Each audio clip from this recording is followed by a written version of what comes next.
एक बेरोजगार शिक्षक था। वो नौकरी तलाशने के लिए काफी कोशिश कर रहा था लेकिन उसे नौकरी मिल ही नहीं रही थी। ये शिक्षक भगवान में बहुत आस्था रखते थे। अपने साथ कुछ अच्छा हो या बुरा वो सारी बातें भगवान से किया करते थे। कुछ अच्छा होता तो धन्यवाद देते और कुछ बुरा होता तो भगवान से शिकायत भी करते। उनका अभी स्ट्रगल का दौर चल रहा था तो वह भगवान से शिकायत करते रहे थे, कहते कि भगवान मुझे नौकरी क्यों नहीं दिलवाते हो, क्यों मुझे परेशान करते हो। थोड़े दिनों बाद ही शिक्षक को एक कस्बे में सरकारी नौकरी लगी। शिक्षक ने तुरंत भगवान को धन्यवाद दिया और उनका आभार माना। लेकिन दिक्कत ये थी कि स्कूल गांव में था और उनका रहने का इंतजाम कस्बे में किया गया था। उनके मकान से स्कूल तक का अंतर 5 किलोमीटर था। शुरुआती दिनों में पैसे ना होने की वजह से उन्हें अक्सर इतना लंबा अंतर पैदल ही चलना पड़ता था। कभी कभी उन्हें रास्ते में कोई वाहन दिख जाता तो उससे लिफ्ट मांग लिया करते, लेकिन ऐसा बहुत कम होता था। शिक्षक ने तय किया कि सबसे पहले वह पैसा जमा करके एक मोटरसाइकिल लेंगे। उन्होंने बड़ी करकसर करके पाई पाई जोड़ करके कुछ ही महीनों में मोटरसाइकिल लेने के लिए पैसे जुटा लिए और एक अच्छी सी मोटरसाइकिल खरीदी। अब उनका जीवन थोड़ा आसान हो गया। उन्होंने फिर से भगवान को धन्यवाद दिया। उन्हें अपना पुराना समय अच्छे से याद था। उन्हें इतनी दूर तक चलने की तकलीफ भी याद थी।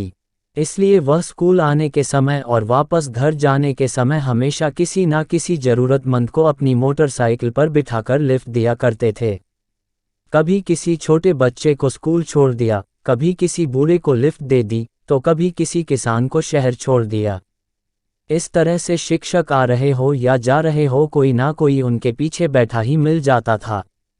लोग उनकी बाइक को अब दूर से ही पहचानने लगे थे, क्योंकि हर कोई जानता था कि अगर उनकी बाइक आते दिख गई तो लिफ्ट जरूर मिल जाएगी। लोगों की मदद करके शिक्षक को भी बहुत अच्छा लगता था। एक दिन शिक्षक स्कूल खत्म करके अपने घर को जा रहे थे। उस दिन कुछ ऐसा हुआ कि उनसे लिफ्ट मांगने वाला कोई भी नजर नहीं आया। आधे रास्ते तक पहुंचने पर एक आदमी ने उनसे लिफ्ट मांगी। शिक्षक ने तुरंत उस आदमी को बिठाने के लिए अपनी बाइक रोक दी। उस आदमी को बिठाकर शिक्षक अपने रास्ते चल पड़े। थोड़े दूर सुनसान जगह आने पर उस आदमी ने शिक्षक के पीठ पर चाकू रखा और उनसे कहा, अब यह बाइक मैं चला लूंगा, आप नीचे उतर जाए और मेरा पीछा मत कीजिएगा। शिक्षक को लगा आज तो बुरा फंस गया। फिर भी शिक्षक ने कहा, दोस्त तुम चाहे तो यह बाइक ले लो, जहां जाना है चले जाओ, लेकिन इस बात का जिक्र कभी किसी से मत करना, क्योंकि इस रास्ते पर वैसे ही बहुत कम लोग गाड़ियों से जाते हैं और उनमें से भी बहुत कम लोग किसी को अपने साथ बिठाते हैं।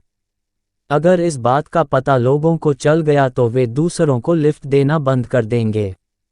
उन लोगों का एक दूसरे पर से भरोसा उठ जाएगा। मैं भी इस बात का जिक्र किसी से नहीं करूंगा। शिक्षक की बातें सुनकर एक बार तो उस लुटेरे का दिल भी पसीज गया, लेकिन फिर उसने सोचा कि मैं कहाँ इसकी बातों में आ रहा हूँ। उसने बाइक ली और वहां से चलता बना। शिक्षक जैसे तैसे फिर पैदल चलकर अपने घर तक पहुंचा और घर पहुंचकर भगवान से शिकायत करने लगा, क्या भगवान फिर से मुझे वहीं पर लाकर खड़ा कर दिया। शिक्षक उस रात बिना खाना खाए ही सो गया। सुबह शिक्षक जब नींद से जागा तो उसने देखा कि उसकी मोटरसाइकिल उसके आंगन में खड़ी है और उस पर एक चिट्ठी चिपकी हुई है। शिक्षक ने बड़े आश्चर्य से अपनी बाइक से उस चिट्ठी को निकाला और उसे पढ़ने लगा। चिट्ठी उसी चोर ने लिखी थी जिसने उनसे यह बाइक छीनी थी। उसने लिखा था कि मास्टर जी मुझे माफ़ कर दीजिए जो मैंने आपकी बाइक चुराई। यह बाइक तो कोई सेलिब्रिटी की तरह है। जैसे लोग किसी बड़ी सेलिब्रिटी को दूर से ही पहचान लेते हैं, उसी तरह हर कोई दूर से ही इसे पहचान ले रहा था। मैं जहां भी जा रहा था लोग मुझे रोककर इसके बारे में पूछते थे और तरह तरह के सवाल करते थे।